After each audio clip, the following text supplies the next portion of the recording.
kita akan melihat tentang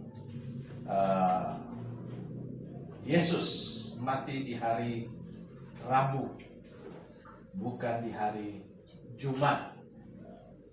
Itu sebabnya kita tidak memperingati kematian Tuhan Yesus di hari Jumat, apalagi Jumat Agung.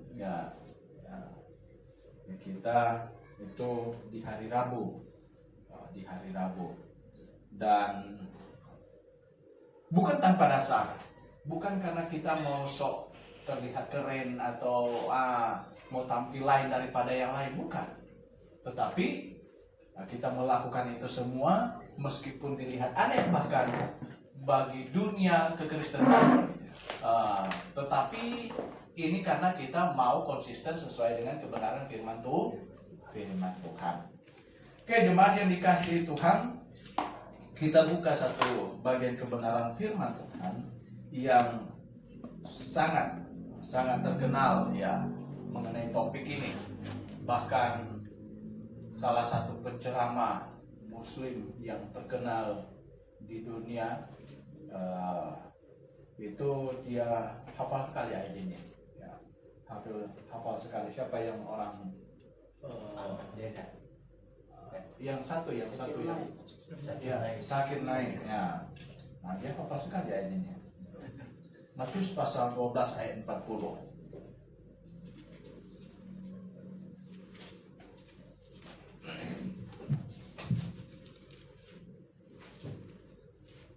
Matius 12 ayat yang ke 40. Kita baca bersama-sama. 1, 2, 3. Sebab seperti Yunus tinggal di dalam perut ikan 3 hari 3 malam, demikian juga Anak Manusia akan tinggal di dalam rahim bumi 3 hari 3 malam. Ya, sejauh sana pembacaan kita. Nah, Bapak Ibu Saudara yang dikasihi Tuhan, si penceramah dari tetangga kita itu dia hafal ayat ini, dan ini kan ada banyak di videonya di YouTube mau di mana gitu kan. Ada yang seorang anak gadis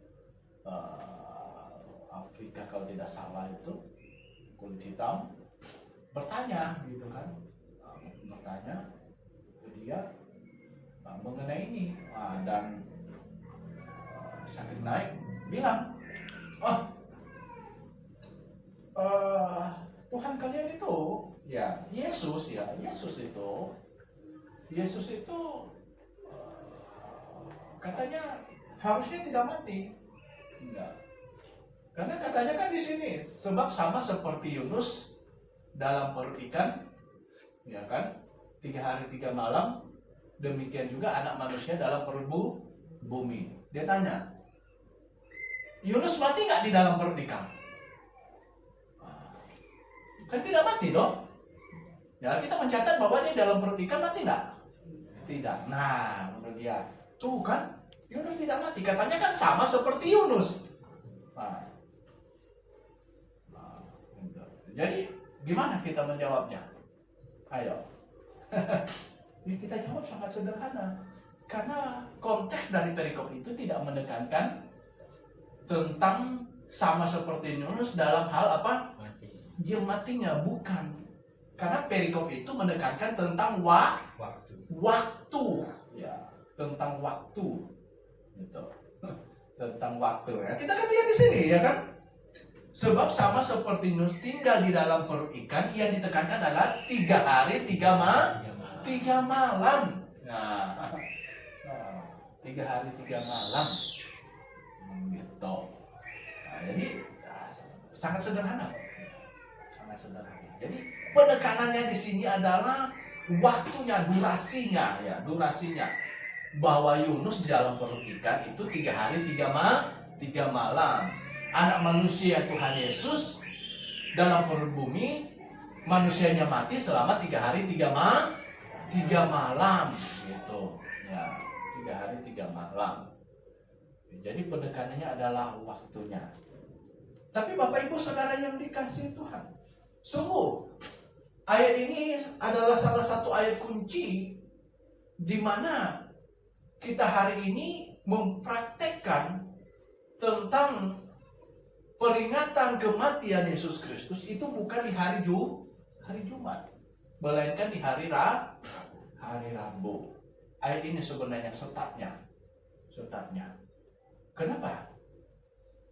Bapak Ibu Saudara yang dikasihi Tuhan, kalau hari Jumat dan bangkit di hari Minggu, maka kalau kita cocokkan dengan ayat ini, ada dua kemungkinan. Yang memperingati hari Jumatnya salah, atau Tuhan Yesus yang salah. Begitu. Kemungkinan yang benar mana? Ya. Yang benernya yang mana? Tuhan Yesus bisa salah enggak?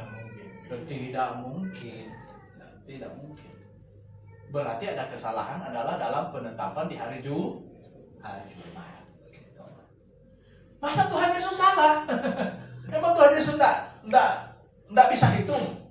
Ya, jangan sampai malah kita lari ke kayak salah satu pendeta yang viral itu kan, ditanya Tuhan Yesus sebelum tampil dia kemana gitu kan, sebelum memulai pelayanannya kira-kira dari nol dari usia sekian tahun sampai 30-an tahun itu kemana? Oh, dia sekolah selayaknya hari ini, ada TK, SD, SMP, SMA katanya. Aduh, ya. Untuk mungkin menurut dia ya kan Tuhan Yesus ada sekolah, nggak bodoh, nggak mungkin bodoh karena dia ada sekolah. Padahal meskipun dia tidak ikut kelas reguler, dia itu adalah sang pengetahuan itu sendiri. Iya, tetapi jelas secara manusiawi dia juga dapat didikan, sudah pasti ya, ibunya pasti didik dia dan ayahnya. Artinya Maria dan Yusuf pasti ya didik dia, tapi tidak harus sampai sejauh itu gitu. SD, SMP, SMA gitu kan ya. Saudara yang dikasihi Tuhan, Tuhan Yesus tidak mungkin salah. 3 hari 3 malam. Masa salah sih Jumat? Kamu hitung deh. Jumat, Sabtu, Minggu, kan 3. Ayo, Jumat, Sabtu, Minggu, 3, betul. Ya. Tapi malamnya, setidaknya malamnya diingat. Malam Sabtu, malam Minggu. Berarti Jumat ada 2. Alkitab bilang 3 hari 3 malam. Nah, ini saja secara akal sehat sudah salah. Kita yang hari ini ada sekolah gitu kan. Ya, di sini rata-rata lulus SMA sudah 3 hari 3 malam gitu. Ya. Nah, Bapak Ibu Saudara yang dikasihi Tuhan, ya, ayat ini sangat penting. Itu sebabnya saya sampaikan, kita bukan sok-sok mau terlihat aneh dan terlihat keren ya kan, supaya jadi sorotan gitu kan. Oh, kok yang lainnya hari Jumat, kok kalian hari Rabu sih? Bukan hanya sekedar gaya-gayaan, tetapi ini karena konsistensi kita mengikuti kebenaran firman Tuhan. Walaupun terlihat aneh oleh dunia. Mungkin orang bilang ini gila. Cuman 2 orang yang hari Rabu, yang lainnya semuanya hari Jumat. Tidak apa-apa. Yang paling penting adalah kita melakukan kehendak Tuhan dan sesuai dengan firman-Nya. Nah, Bapak Ibu Saudara yang dikasihi Tuhan, ya, Tuhan Yesus mengukuhkan bahwa Dia dalam kematiannya sebagai manusia, sebagai jasmani dalam daging, Dia mati dengan durasi 3 hari 3 malam. 3 hari 3 malam itu dikonfirmasi dalam firman Tuhan, dan itu diucapkan sendiri oleh Yesus Kristus ya. Dalam Matius 12 ayat 40. Dan saudara yang dikasihi Tuhan, dan bukti yang lain kita temukan di dalam Matius pasal 28. Matius pasal 28. Di sana dikatakan ayat 1. Matius 28 ayat 1. Setelah hari Sabat lewat, menjelang menyingsingnya fajar, maka hari pertama minggu itu pergilah Maria Magdalena dan Maria yang lain menengok kubur itu. Ya. Dan Bapak Ibu Saudara yang dikasihi Tuhan, di sini ada informasi bahwa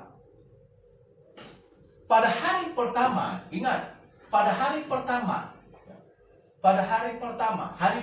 ini adalah hari Minggu. Ya. Ini pagi-pagi benar, ya. Pagi-pagi benar, ya. Pagi-pagi sekali.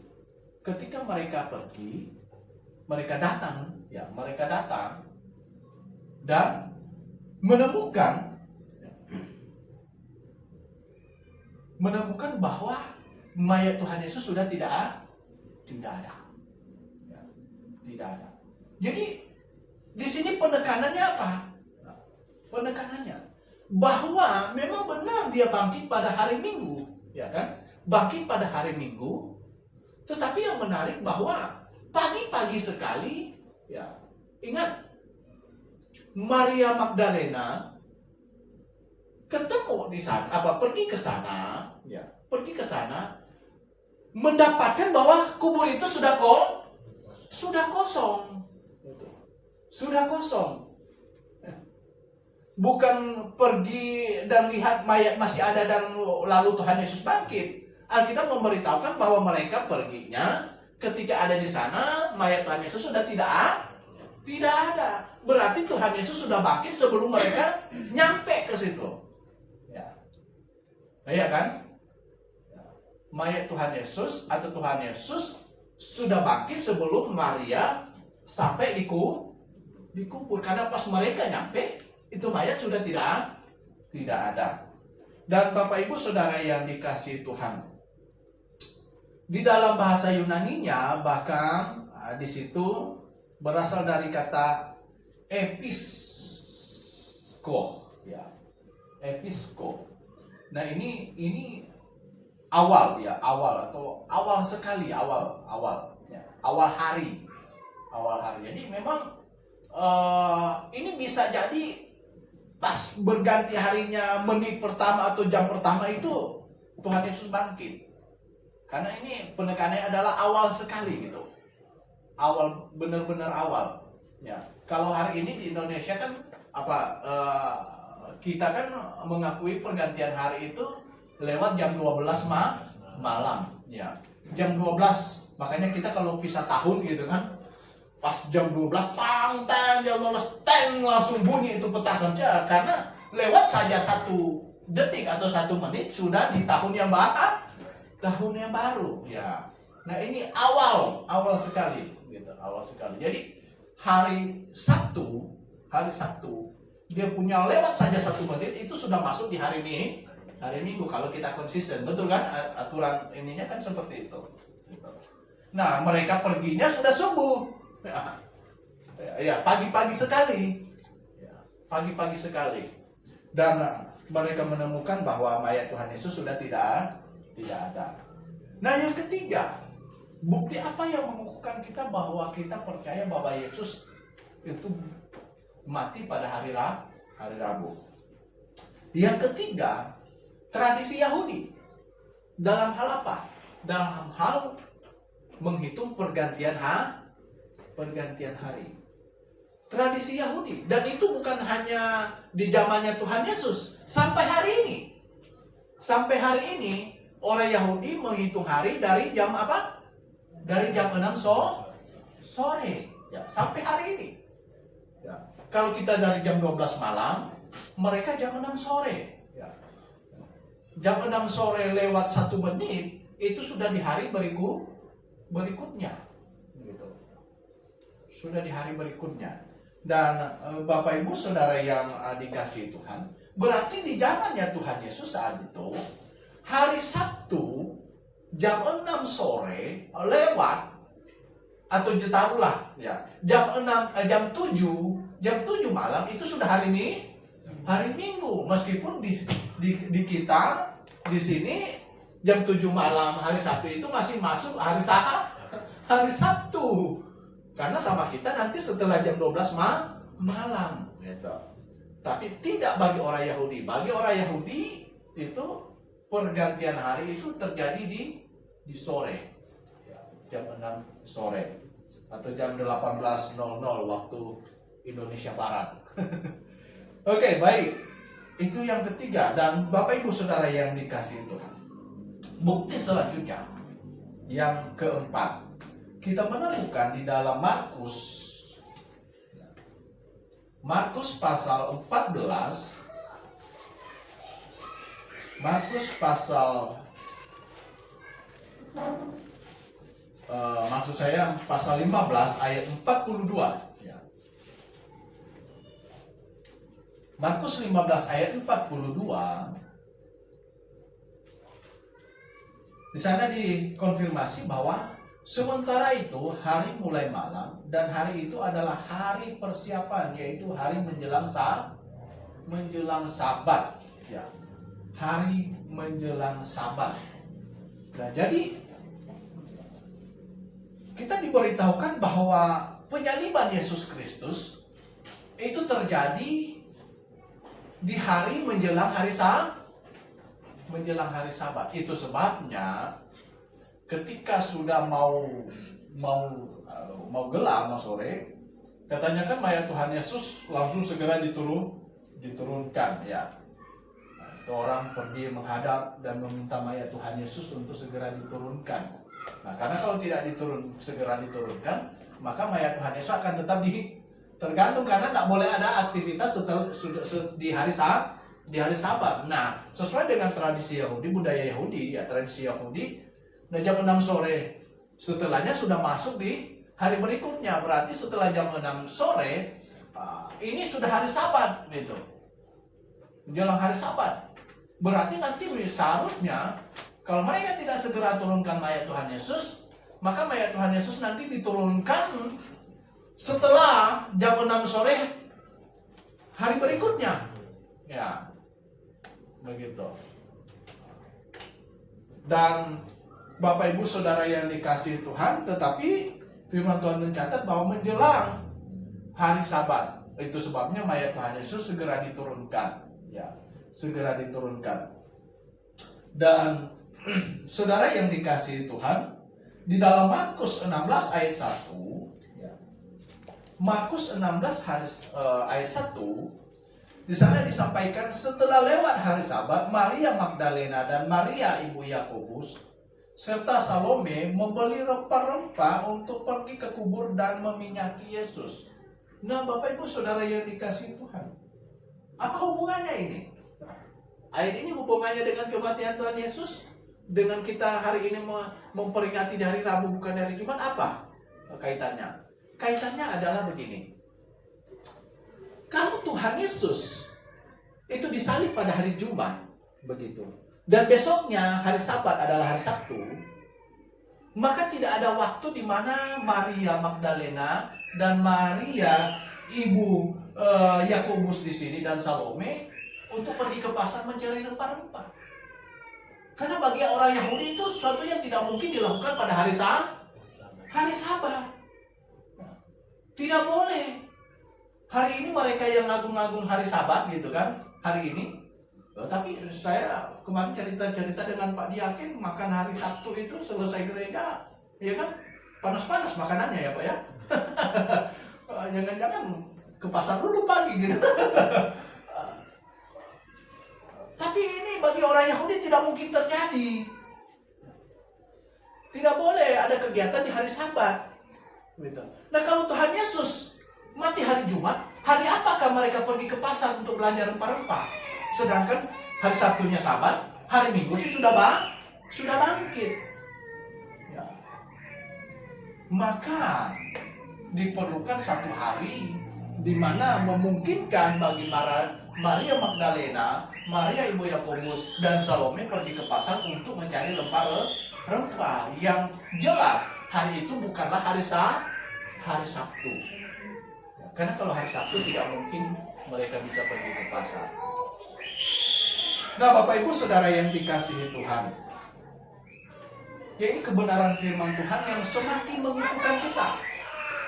Semakin mengukuhkan kita bahwa itu tidak mungkin di hari Jumat. Gitu. Nah, di Matius pasal 27 kita dapatkan bukti ke-6. Ya, ini kita kayak apa ya? Dulu kalau kartun Conan detektif. Ya kan kita kayak detektif gitu kan, menyelidiki, mengumpulkan data-data, ini sebagai barang bukti untuk ini benar nih, ini kasusnya ini ini kita anggaplah kita ini detektif gitu, mencari pembunuhnya. Matius pasal 27 ayat ke-62 di sana dikatakan, keesokan harinya, yaitu sesudah hari persiapan, datanglah imam-imam kepala dan orang-orang Farisi bersama-sama menghadap Pilatus, ya. Keesokan harinya. Nah, ini ayat ini sebenarnya ingin memberitahukan satu kasus yang paralel dengan Maria Magdalena dan Maria ibu Yakobus dan Salome yang pergi ke pasar. Karena juga di sini imam-imam kepala dan orang-orang Farisi menghadapi Pilatus, tidak mungkin itu terjadi pada hari Sabat. Karena katakan keesokan harinya. Ya, keesokan harinya setelah Yesus mati itu hari apa? Hari Sabat. Kan hari Sabtu kalau menurut mereka yang hari Jumat. Betul nggak? Ya. Berarti itu tidak mungkin terjadi. Nah, ini sama dengan Maria Magdalena yang pergi ke pasar. Kalau Yesus mati hari Jumat, tidak mungkin mereka pergi ke pasar pada hari Sabtu, karena itu hari Sabat. Demikian juga kalau Yesus mati hari Jumat, tidak mungkin imam-imam kepala dan orang-orang Farisi menghadap Pilatus pada hari Sabtu. Ya. Nah, tidak mungkin itu terjadi.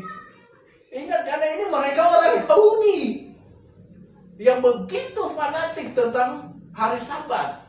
Bahkan kalau kita menyelidiki peraturan tentang hari Sabat, ya, wah, itu mengerikan sekali. Dan Bapak Ibu Saudara yang dikasihi Tuhan, itu sebabnya sekali lagi Tuhan Yesus tidak mungkin mati pada hari Jumat. Tidak mungkin. Karena fakta-fakta kebenaran firman Tuhan menunjukkan itu tidak mungkin. Dan kita diberitahukan lagi berdasarkan Markus 15 ayat 42 tadi, katanya kan, memberitahukan kita bahwa Yesus Kristus disalib pada menjelang hari Sabat. Dan kita dapatkan di dalam Yohanes pasal 19 ayat 31. Ya, ini yang nanti kita akan bahas dalam sekolah minggu dewasa juga. Yohanes pasal 19 ayat ke-31, Yohanes mengkonfirmasi kita. Dia menjelaskan, nah ini puji Tuhan. Ya, Tuhan begitu baik kepada manusia. Terlebih jelas kepada kita anak-anaknya, dia memberitahukan kebenaran yang sungguh indah. Ayat 31, karena hari itu hari persiapan, dan supaya pada hari Sabat mayat-mayat itu tidak tinggal tergantung pada kayu salib, sebab Sabat itu adalah hari yang besar. Maka datanglah orang-orang Yahudi kepada Pilatus dan meminta kepadanya supaya kaki orang-orang itu dipatahkan dan mayat-mayatnya diturunkan. Jadi katanya di sini ini Sabat hari yang besar. Hari yang besar. Dan Bapak Ibu Saudara yang dikasihi Tuhan, ini informasi yang sangat penting. Karena ingat, setiap hari Sabtu mereka Sabat. Hari ke-7. Dan ini disebut sebagai Sabat rutin. Tetapi ada Sabat yang dimaksud oleh Yohanes di sini adalah Sabat besar, Sabat hari besar. Ini adalah Sabat tahunan. Sabat tahunan. Dan itu jatuhnya Ya. Jatuhnya adalah pada 15 Nisan sesuai dengan kalendernya orang Yahudi. 15 Nisan. Dan 15 Nisan ini mengacu kemana? Mengacu kepada keluarnya orang Yahudi dari Mesir. Dari Mesir. Nah, sebenarnya ini bukan suatu yang kebetulan bahwa Tuhan Yesus digambarkan sebagai domba. Domba sembelihan. Dan sebenarnya domba yang di dalam perjanjian lama itu adalah tipologi dari Yesus Kristus. Dan domba yang disembelih, yang darahnya dipoleskan, hewan yang disembelih yang darahnya dipoleskan, dikosen di ambang pintu orang Israel yang saat itu ada di Mesir, itu disembelih pada tanggal berapa? 14 Nisan. Nah, ini bukan satu kebetulan bahwa Tuhan Yesus juga mati. Itu jatuhnya pada 14 Nisan. Dan Bapak Ibu Saudara yang dikasihi Tuhan. Dan berdasarkan informasi ini, ya, mungkin kita baca dulu di dalam Keluaran ya, pasal 12. Keluaran 12 ayat 1 sampai 7. Berfirmanlah Tuhan kepada Musa dan Harun di tanah Mesir, bulan inilah akan menjadi permulaan segala bulan bagimu. Itu akan menjadi bulan pertama bagimu tiap-tiap tahun. Katakanlah kepada segenap jemaah Israel, pada tanggal 10 bulan ini ambillah oleh masing-masing seekor anak domba menurut kaum keluarga, seekor anak domba untuk tiap-tiap rumah tangga. Tetapi jika rumah tangga itu terlalu kecil jumlahnya untuk mengambil seekor anak domba, maka ia bersama-sama dengan tetangganya dan terdekat ke rumahnya haruslah mengambil seekor menurut jumlah jiwa. Tentang anak domba itu kamu buatlah perkiraan menurut keperluan tiap-tiap orang. Ya. Anak domba itu harus jantan, tidak bercela, berumur setahun. Kamu boleh ambil domba dan kambing atau kambing. Kamu harus mengurungnya sampai hari ke-14 bulan ini. Lalu seluruh jemaah Israel yang berkumpul harus menyembelihnya pada waktu senja. Kemudian dari darahnya haruslah diambil sedikit dan dibubuhkan pada kedua tiang pintu dan pada ambang atas pada rumah-rumah di mana orang memakannya. Jadi domba itu disembelih pada tanggal berapa? 14 Nisan. 14 Nisan. Dan bukan suatu kebetulan bahwa Tuhan Yesus mati itu pada 14 Nisan. Menjelang 15 Nisan, yang dimana kalau saya konteks pada kitab Keluaran itu adalah orang Israel keluar. Dan itu diperingati ya, sebagai Sabat besar, menjelang Sabat besar, Sabat tahunan orang Israel, orang Yahudi. Dan Bapak Ibu Saudara yang dikasihi Tuhan, dan Tuhan Yesus mati menjelang 15 Nisan. Nah, 15 Nisan kebetulan saat itu jatuh di hari Kamis, bukan di hari Sabtu.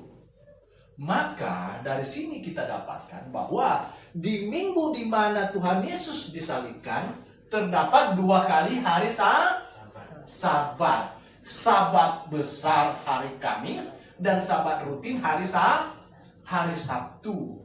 Maka kita dapat cocokkan, berarti ada satu hari di mana imam-imam kepala, orang-orang Farisi menghadap Pilatus, dan Maria Magdalena, Maria ibunya Yakobus, dan ini pergi ke pasar untuk membeli rempah-rempah. Hari apakah itu? Hari Jumat. Karena di hari itu mereka punya kesempatan bisa melakukan itu semua. Gitu. Menjelang Tuhan Yesus disalibkan tidak bisa, karena itu jatuh di 15 Nisan di mana Sabat tahunan. Sabat rutin saja mereka tidak boleh beraktivitas, apalagi Sabat besar. Nah, setelah itu baru hari Jumat ini free. Mereka bisa beraktivitas. Besoknya lagi bisa enggak? Enggak bisa, karena itu hari Sabat juga. Hari Sabtu, hari ke-7. Dan Bapak Ibu Saudara yang dikasih Tuhan. Nah kalau kita hitung, ya benar. Tuhan Yesus mati hari Rabu. Selain bukti-bukti ini klop, secara akal sehat juga tidak bertentangan. Dan bagi orang yang sudah sekolah atau berhitung, ini bisa klop. Ya. Hari Rabu, ya. Rabu malam menjelang Kamis, 1 malam. Ya. Kamis ke Jumat 2 malam. Jumat ke Sabtu 3 malam. Pagi-pagi benar perempuan pergi ke kubur, sudah ditemukan mayat Tuhan Yesus tidak ada. Berarti ada kemungkinan Sabtu jam 6 lewat saja, kan sudah hari Minggu itu. Yesus memang sudah bangkit. Alkitab tidak salah, dia bangkit pada hari Minggu. Pada hari Minggu. 3 hari 3 malam. 3 kali 24 jam. Terpecahkan misterinya, kasusnya. Jadi tidak mungkin Tuhan Yesus mati di hari Jumat. Tidak mungkin. Tidak mungkin. Dia mati di hari Rabu. Nah Bapak Ibu Saudara yang dikasihi Tuhan, lantas ada yang bertanya, aduh gimana? Terus yang menyebabkan sampai hari ini itu orang peringati hari Jumat itu siapa? Penyebabnya apa? Itu Bapak Ibu Saudara yang dikasihi Tuhan, ini sebenarnya ini kurang lebih dimulai pada abad ke-4, ya, ketika kekristenan saat itu sebenarnya ada dalam pimpinan Konstantin, ya, Kaisar Konstantin. Dan ingat, saat itu Alkitab tidak seperti kita pegang hari ini, yang memang sudah rapi tersusun gitu kan. Wah, bukunya ada yang hardcover, yang ada yang sekarang bahkan dengan kertasnya kualitas paling bagus loh, ini premium loh. Ya, dengan setipis ini bisa ini kertas yang bagus sekali gitu. Dan sebenarnya Alkitab kita hari ini itu mahal sekali. Kenapa kita bisa beli dengan harga 100-an ribu? Sebenarnya itu karena sudah disubsidi. Kalau beli ini mahal loh ini sebenarnya ya. Dan saat itu Alkitab tidak tersusun rapi seperti ini gitu. Ya. Wah, saat itu Alkitab selain tidak tersusun rapi, itu harganya mahal sekali. Ya, mahal sekali. Saat itu yang bisa pemegang, yang bisa memiliki Alkitab lengkap seperti ini, itu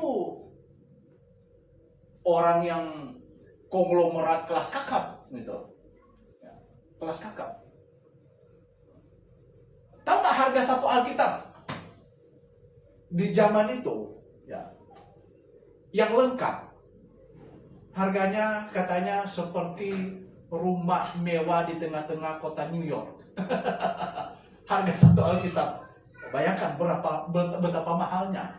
Jadi saya ingin menyampaikan bahwa saat itu tidak semua orang Kristen ini pegang Alkitab yang seperti kita pegang hari ini, utuh gitu semuanya. Nah, sehingga ketika ditetapkan Tuhan Yesus mati 3 hari 3 malam ya, gitu, 3 hari, pada hari Minggu dia bangkit, ya udah mereka gitu saja. Hari Jumat, Sabtu, Minggu bangkit, 3 hari sudah. Okay. Dan tidak banyak orang yang mampu menyelidiki gitu dengan baik, selain saat itu Alkitab tidak seperti yang kita pegang hari ini. Dan saat itu, ya kan, banyak abad berjalan kemari ketika kekristenan dikuasai oleh Roma Katolik, itu tidak semua orang bisa baca Alkitab dengan bebas. Tidak semua orang bisa baca Alkitab seperti hari ini bebas. Saat itu ada orang yang punya Alkitab saja, itu taruhannya lehernya loh. Ya. Bisa disembeli. Tidak boleh sembarang orang baca Alkitab. Bapak Ibu Saudara yang dikasihi Tuhan.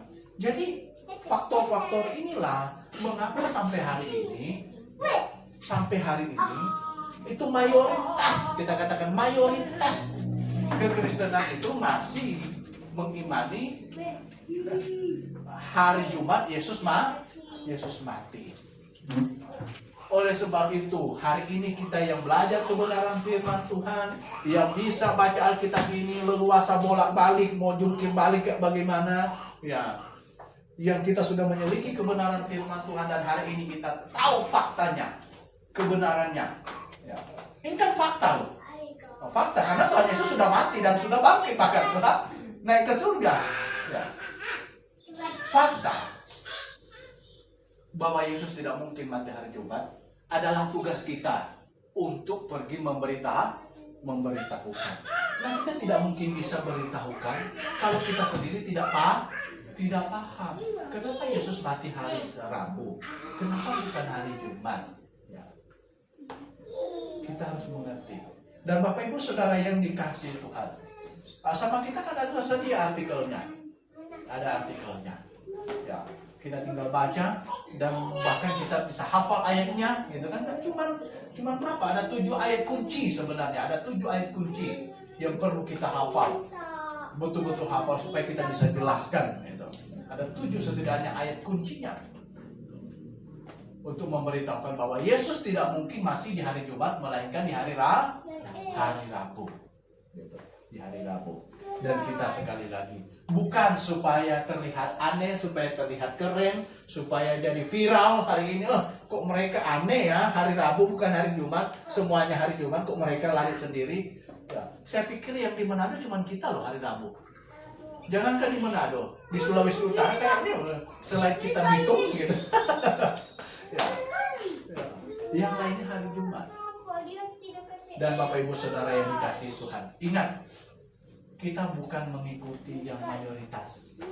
Kita mengikuti kebenaran firman Tuhan. Kalau mayoritasnya benar, ya amin, kita ikuti. Tapi kalau salah, tidak harus jadi patokan bagi kita. Amin. Kita berdoa. Mari kita satu di dalam doa, kita berdoa. Bapa di surga, kami sangat bersyukur saat ini kami boleh belajar kebenaran firman Tuhan, sehingga dengan kebenaran-Mu yang dibukakan, kami menjadi orang-orang yang mau menyenangkan hati Tuhan, betul-betul berdasarkan pengertian Tuhan. Kami melakukan segala sesuatunya sebagai anak-anak Tuhan, baik secara individu, terlebih di dalam satu jemaat. Kami melakukan itu semua berdasarkan pengertian akan kebenaran. Oleh sebab itu, terima kasih untuk kebenaran yang Tuhan sudah ungkapkan.